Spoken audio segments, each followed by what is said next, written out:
আজিৰ ভিডিঅ'ত আমি কথা পাতিম কোনে আমাৰ আত্মিক জীৱন ধ্বংস কৰিব পাৰে ৰাদাৰ কোনে আমাৰ পৰিচৰ্যাৰ জীৱন ধ্বংস কৰিব পাৰে ষ্ট্ৰেইট এৱে যদি মই আপোনালোকক খুদু কোনে আমাৰ পৰিচৰ্যাৰ জীৱন ধ্বংস কৰিব পাৰে আপোনালোকে ক'ব যে ইয়েস শয়তানে ধ্বংস কৰিব 100% ৰাইট কিন্তু আমাৰ শ্ৰইছাত বহুতখিনি কথা ডিপেন্ড কৰে যে ফ্ৰী উইল ঈশ্বৰে আমাক দিছে আমাৰ ইনাৰ সাৰ্কলত এনেকৈ বহুতো বস্তু আছে যিবিলাকে নেকি আজি আমাৰ পৰিচৰ্যাৰ জীৱন ধ্বংস কৰি আছে আত্মিক জীৱন ধ্বংস কৰি আছে বহুতৰ নাম আপোনালোকৰ হয়তো মনত পৰে পৰিচৰ্যা বুলি গলে কিন্তু আজি তেওঁলোক নোৱেৰ কতো নাই পৰিচৰ্যাৰ পৰা বিচলিত হ'ল আৰু বিশ্বাসৰ পৰাও হয়তো কিছু লোক বিচলিত হৈছে আৰু কিছু লোক আছে যদিও তেওঁলোকৰ যি পৰিচৰ্যা ইনইফেক্টিভ হৈছে প্ৰভাৱশালী নাই আজি তেনেকৈ কিছুমান ইনাৰ সাৰ্কেলৰ কথা আমি পাতিম যাৰ পৰা নেকি আজি আমি চাবলৈ পাইছো পৰিচৰ্যাৰ জীৱন লোকসকলৰ ধ্বংস হৈছে মই ব্ৰুনো আৰু আপোনালোক পুনৰবাৰ আমাৰ এই চেনেল স্বাগতম কৰিছো আপোনালোকে যদি প্ৰথমবাৰ আমাৰ চেনেল ভিজিট কৰিছে আপোনালোকে সাবস্ক্ৰাইব কৰিব পাৰে আৰু ফেচবুকত থাকিলে ফলো কৰিব পৰিচৰ্যাৰ জীৱন ধ্বংস কৰা এনেকৈ বহুতো কাৰণ হ'ব পাৰে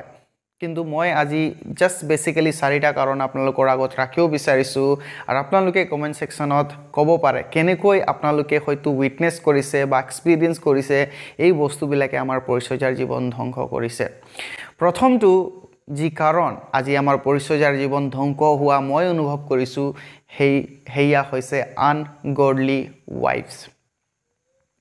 ঠিকই শুনিছে আনগডলি ওয়াইফস বা আনগডলি হাজবেন্ড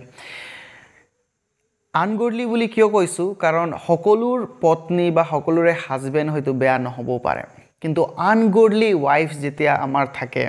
বা আনগডলি হাজবেন্ড যেতিয়া আমাৰ থাকে হেয়া পৰিচৰ্যাৰ জীৱন ধ্বংস কৰিব পাৰে আনগডলি মানে কি যিসকলে নেকি ঈশ্বৰৰ প্ৰতি ধাউতি নাই ভিজন নাই ঈশ্বৰৰ কাৰ্য কৰাৰ বাৰ্ডেন নাই এতিয়া ফৰ সাপোজ মই এজন পৰিচৰ্যা কৰা ব্যক্তি হয় আৰু মই যদি এনেকুৱা এজনী মহিলাক বিয়া পতালো যাৰ নেকি সেম বাৰ্ডেন নাই ঈশ্বৰৰ প্ৰতি ধাউতি নাই ঈশ্বৰক ভালকৈ বিশ্বাস নকৰে 100% মোৰ পৰিচৰ্যাৰ জীৱন কেতিয়াও প্ৰভাৱশীল বা ইম্পেক্টফুল নহব আৰু বাইবেলে ইয়াৰ ক্লিয়াৰ উদাহৰণ আমাক দিছে আপোনালোকে জানেনে যেতিয়া আমি প্ৰথম ৰজাৱলী তাৰ 16 অধ্যায় 29 পৰা 33 পদ পঢ়ো তাত এক স্পেসিফিক ৰজাৰ বিষয়ে মেনশন কৰা হৈছে যাৰ নাম আছিল আহাব ইয়েস আপোনালোকে ঠিকই শুনিছে আহাব যাৰ পত্নী আছিল জেজিবেল 38 ইয়াৰ্স বয়সত তেওঁক ৰজা হিচাপে মনোনীত কৰা হ'ল ইজৰাইলৰ ওপৰত আৰু তেওঁ কৈছে বাইবেলে 22 বছৰ ইজৰাইলৰ ওপৰত ৰাজত্ব কৰিলে আৰু বাইবেলে এইটো উইটনেছ কৰে যে তেওঁ এজন ইভিল ৰজা আছিল তাৰ মানে বেয়া ৰজা আছিল বেয়া ৰজা হোৱাৰ কাৰণ এটা বাইবেলে তাক আমাক দেখুৱাইছে আৰু হেতু হৈছে তেওঁ এক আনগডলি ওয়াইফক বিয়া পতালে আৰু ইমানেই সাংঘাতিক আছিল তেওঁৰ পত্নী যে ঈশ্বৰৰ দাস ইভেন এলাইজাক মাৰিবলৈ খেদিছে আৰু সেই পত্নীৰ কাৰণে বহুত মন্দিৰো বনাইছে বিভিন্ন ধৰণৰ দেৱী দেৱতাৰ বস্তু তেওঁ যোগাৰ কৰি দিছে বুলি কৈছে আৰু ঈশ্বৰে তেওঁক এই বস্তুৰ কাৰণে ঘৃণা কৰিলে ঈশ্বৰে পানিশমেন্ট দিলে আৰু আহাব ৰজাৰ যি মৃত্যু বহুত বেদনাদায়ক ভাৱে হ'ল আৰু তেওঁ যেনেকৈ ভৱিষ্যতবাণী কৰা হৈছিল ঈশ্বৰৰ দাসৰ যোগেদি ভৱিষ্যত বক্তা যোগেদি কুকুৰে তেওঁৰ তেজ চেলেকিলে গৈছে তো আমাৰ যি পৰিচৰ্যাৰ জীৱন আমাৰ পত্নীৰ ওপৰত বহুত নিৰ্ভৰ কৰে আৰু এজনী পত্নী যদি পৰিচৰ্যাৰ জীৱনত আছে হাজবেণ্ডৰ ওপৰত বহুত নিৰ্ভৰ কৰে হাজবেণ্ড যদি আনগডলি হয় আৰু পত্নী যদি পৰিচৰ্যাকাৰী হয় হাজবেণ্ড আনগডলি হোৱাৰ কাৰণে সেই পত্নীৰ পৰিচৰ্যাৰ জীৱন ধ্বংস হ'ব পাৰে আজি এনেকৈ বহুতো পৰিচৰ্যাকাৰী লোকসকল আছে যিসকলৰ জীৱন সংগী স্পাউস ভাল নোহোৱাৰ কাৰণে পৰিচৰ্যাৰ জীৱন ধ্বংস হৈছে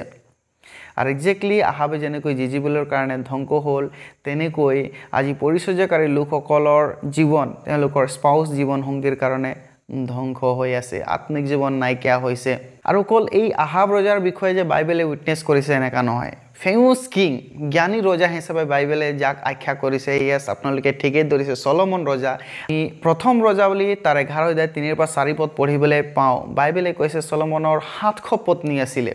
আৰু 700 পত্নী থকাৰ লগে লগে 300 কনকুবাইন আছিল আৰু হিন্দীত ক'বলৈ গ'লে ৰাখেল আৰু সেই লোকসকলে কি কৰিলে সলমনৰ আত্মিক জীৱন ধ্বংস কৰিলে আৰু এই পত্নীবিলাকে কৈছে বাইবেলে যে ঈশ্বৰৰ পৰা দূৰ লৈ গ'ল এতিয়া ভাবক এজন ব্যক্তি যাক নেকি ঈশ্বৰৰ ৰজা হিচাপে মনোনীত কৰিলে চলালে আৰু এই পত্নীসকলৰ কাৰণে তেওঁলোকৰ পৰিচৰ্যাৰ জীৱন ধ্বংস হৈ গ'ল তো সেয়েহে আজি প্ৰথম ৰিজন যি পৰিচৰ্যাৰ পৰা বিচলিত হোৱাৰ বা পৰিচৰ্যাক ধ্বংস কৰাৰ কাৰণ মই পাইছোঁ বহুতৰ আনগডলি ৱাইফ আনগডলি স্পাউচ হাজবেণ্ড হয়তো থাকিব পাৰে যিসকলে নেকি সঁচাকৈ পৰিচৰ্যাত এক বিঘিনি জন্মাই আছে আৰু ইয়াৰ উপায়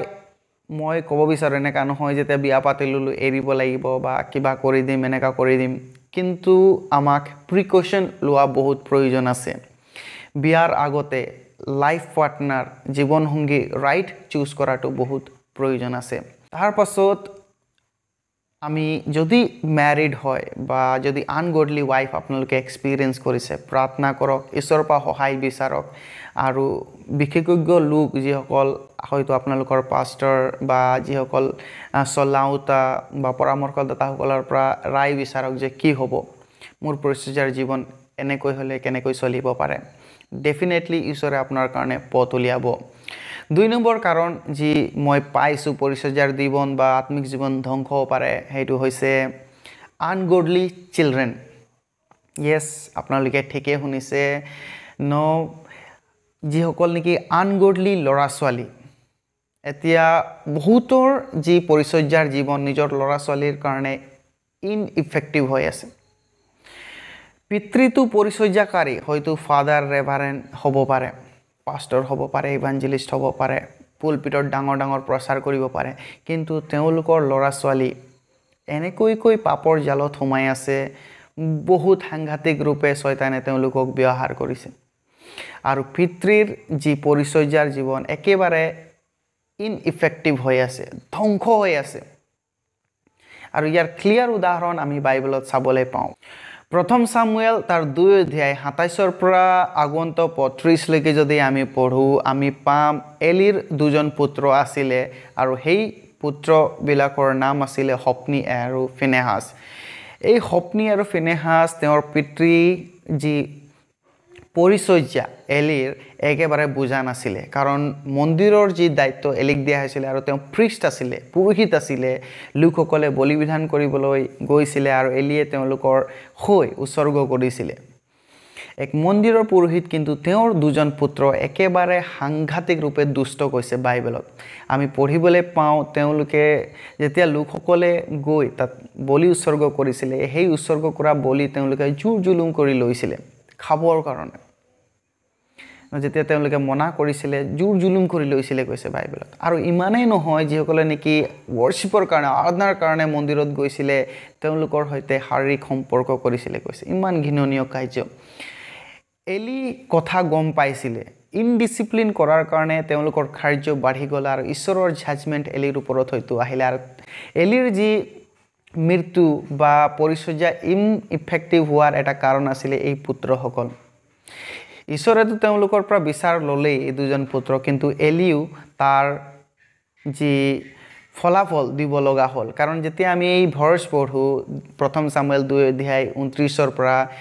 ঈশ্বৰে এজন দাসৰ যোগেদি এলিক সুধিছে মই তোমাক এই দায়িত্ব দিয়া নাছিলোঁ নে তোমাক এই কাৰ্য কৰিবলৈ মই কোৱা নাছিলোঁ নে কিন্তু কিয় তুমি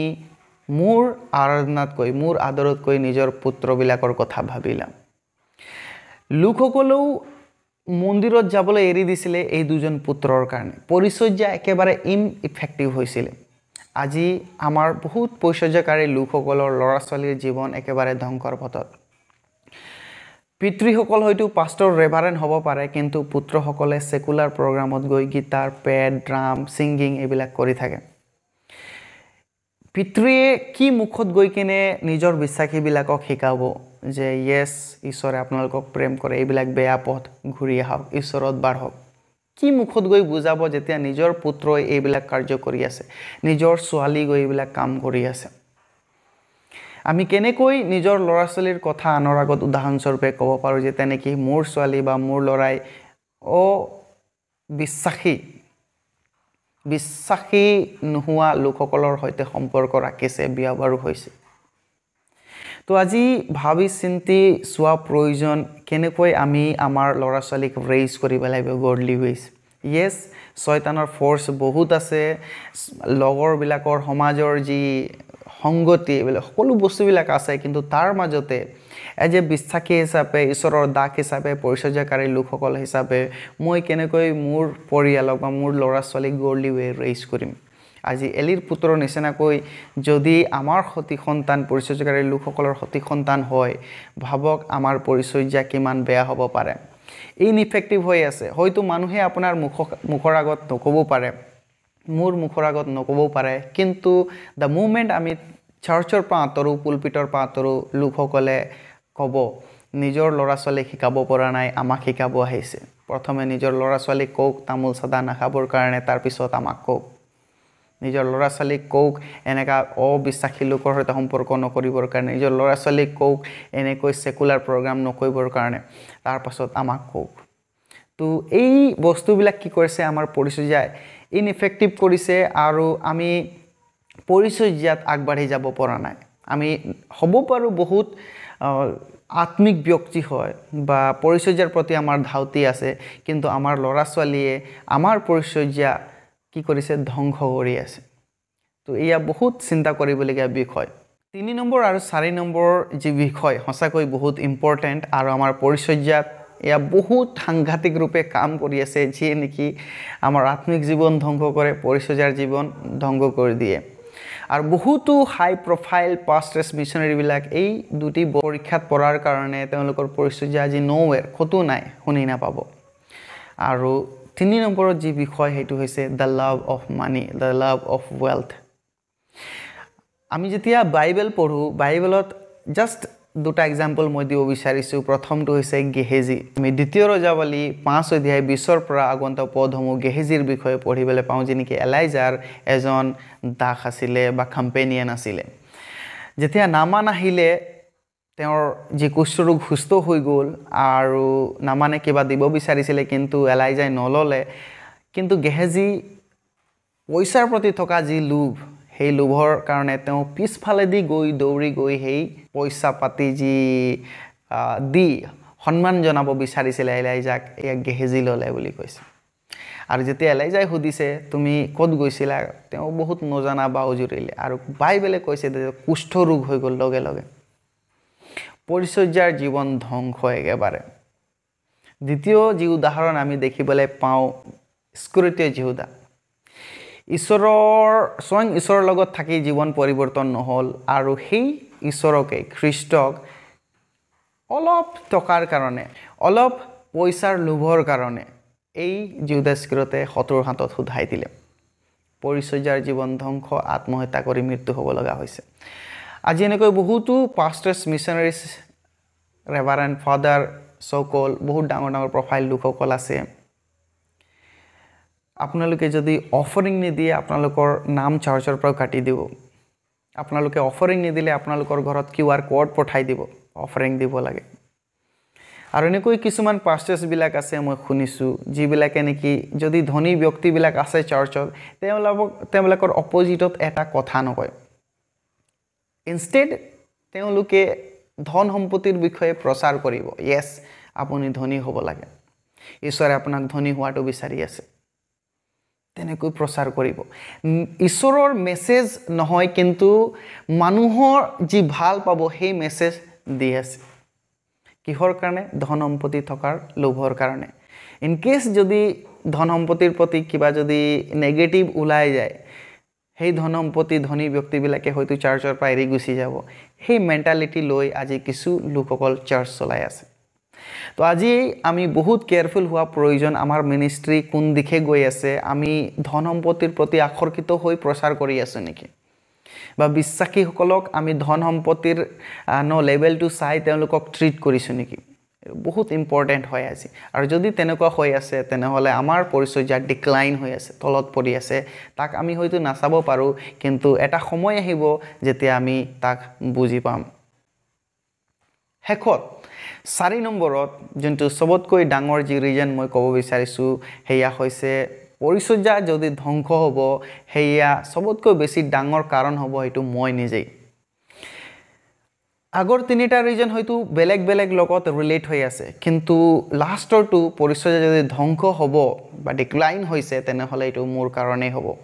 কাৰণ মই জানো মোৰ কমিটমেণ্ট ঈশ্বৰৰ লগত আছে আৰু পৰিচৰ্যা কৰোঁতে মই কি কমিটমেণ্ট লৈ ওলাই গৈছোঁ ঈশ্বৰে মোক মনিত কৰিছে যদি মই ভাবিছোঁ তেনেহ'লে পৰিচৰ্যাত থিৰে থকাটো কমিটমেণ্ট কৰি প্ৰাৰ্থনা সহকাৰে সকলো সমস্যা সমাধান কৰাটো মোৰ দায়িত্ব হয় আৰু মই যদি শয়তানক দায়ী কৰি মই যদি কৈ থাকোঁ শয়তানে কৰিছে মোৰ ভুল হ'ব কাৰণ মোৰ ফ্ৰী উইল দিয়া আছে শয়তানে যিমান পৰীক্ষা কৰিলেও হয়তো মই ষ্টেণ্ড ল'ব পাৰোঁ মোৰ সিদ্ধান্ত মই শয়তানক ধমক দি হকিয়নি দি ক'ব পাৰোঁ যে মই I am the child of god আপোনালোকে চাব বাইবেলত 1 সামুৱেল 15 অধ্যায়ত পঢ়িব ইজৰাইলৰ প্ৰথম ৰজা চৌলৰ বিষয়ে চৌলক যেতিয়া ঈশ্বৰে মনোনীত কৰিলে অবিডিয়েণ্ট কিং বহুত বাধ্যতাৰ ৰজা আৰু ঈশ্বৰে তেওঁক প্ৰেম কৰিলে কিন্তু লাহে লাহে কি হৈছে ঈশ্বৰ অবাধ্য হ'বলৈ আৰম্ভ কৰিছে ঈশ্বৰৰ যি বাক্য তাক উলংঘন কৰিছে সামুৱেল ভাৱবাদী কৰা কাম চৌলে কৰিছে বলি দিবলগীয়া কাম আৰু ঈশ্বৰৰ লগত কথা বতৰা সেই সামুৱেলৰ কাৰণে নৰৈ নিজে কৰিছে যেতিয়া এটা জাতিৰ লগত যুদ্ধ হ'ল ঈশ্বৰে ক'লে সকলো ধ্বংস কৰিবা কিন্তু তেওঁ ধ্বংস নকৰি নিজেই লৈ আহিছে বস্তু যেতিয়া সকলো বস্তুবিলাক শেষ হ'বলৈ আৰম্ভ হৈছে এটা সময় আহিলে যেতিয়া নেকি তেওঁ উইচ ক্ৰাফ্টৰ ওচৰত গৈ সহায় বিচাৰিছে এনেকুৱা দুৰৱস্থা হ'ল আৰু ইজৰাইলৰ প্ৰথম ৰজা বহুত বেদনাদায়কভাৱে মৃত্যু হ'ব লগা হ'ল পৰিচৰ্যা ধ্বংস ঈশ্বৰে পুনৰ দাউদক এনয়ইণ্ট কৰিলে তাৰ পাছত আমি দেখিবলৈ পাওঁ তো এয়া বেলেগ ব্যক্তিসকল নাছিলে যে চৌলক গৈ কিনে কৈছিলে তুমি এইটো কৰা তুমি এই বস্তুবিলাক লৈ আহা চৌলৰ নিজৰ সিদ্ধান্ত আছিলে তেওঁ যদি ভাবিলেহেঁতেন মইতো ঈশ্বৰৰ দ্বাৰা মনোনীত হয় আৰু ঈশ্বৰে এই কাম কৰিবলৈ মনা কৰিছে তেওঁ কেতিয়াও নকৰিলেহেঁতেন নিজেই লোভৰ প্ৰতি গৈছে নিজেই ধৈৰ্যৰে ৰখি নাথাকি সামুৱেল ভাৱবাদী অহাৰ আগত বলি দিছে নিজেই ক্ষমা নিবিচাৰি স্বীকাৰ নকৰি তেওঁ উইচ ক্ৰাফ্টৰ ওপৰত গৈছে তো সমস্যা কাৰ আছিলে শয়তানে আহি কোৱা নাই নিজৰ সিদ্ধান্তৰ যোগেদি তেওঁ নিজৰ জীৱন পৰিচৰ্যাৰ জীৱন ধ্বংস কৰিছে আত্মিক জীৱন ধ্বংস কৰিছে তো আজি যদি আমি আত্মিক জীৱনত আছোঁ ঈশ্বৰৰ পথত আগবাঢ়ি আছোঁ বা পৰিচৰ্যাৰ জীৱনত আছোঁ চবতকৈ ডাঙৰ ষ্টেণ্ড মই নিজেই মুখ ল'ব লাগিব no matter what happens কিমান ডাঙৰ টেম্পটেশ্যন আহক পৰীক্ষা হওক মই যদি স্থিৰে আছোঁ সলিউশন ঈশ্বৰে ওলাব পথ ওলাব কিন্তু মই নিজেই প্ৰথমে থিয় দিয়া উচিত এনেকৈ বহুতো ৰিজন আছে আজি যি পৰিচৰ্যা ইনইফেক্টিভ কৰিছে আমাৰ পৰিচৰ্যাৰ জীৱন ধ্বংস কৰিছে আৰু আপোনালোকে তাৰ উইটনেছ হয়তো দিব পাৰে আহক আমি সকলোৱে প্ৰাৰ্থনা কৰিম যিসকলে পৰিচৰ্যাত আছে যিসকলে সম্পূৰ্ণ জীৱন ঈশ্বৰৰ হাতত গতাই দিছে কিন্তু এই বাহ্যিক বস্তু বা ইণ্টাৰনেল বস্তুবিলাকৰ যোগেদি পৰিচৰ্যাৰ জীৱন ধ্বংস কৰা হৈছে প্ৰাৰ্থনা কৰিম যাতে ঈশ্বৰে তেওঁলোকৰ কাৰণে নতুন পথ ওলায় ঈশ্বৰে তেওঁলোকক শক্তি প্ৰদান কৰে আত্মাৰ দ্বাৰাই লিড কৰে আৰু আপোনালোকে হয়তো কিছুমান ৰিজন আৰু যিবিলাক পৰিচৰ্যাত ধ্বংস হৈছে কমেণ্ট ছেকশ্যনত দিব পাৰে praise the lord thank you so much ঈশ্বৰে সকলোকে আশীৰ্বাদ কৰক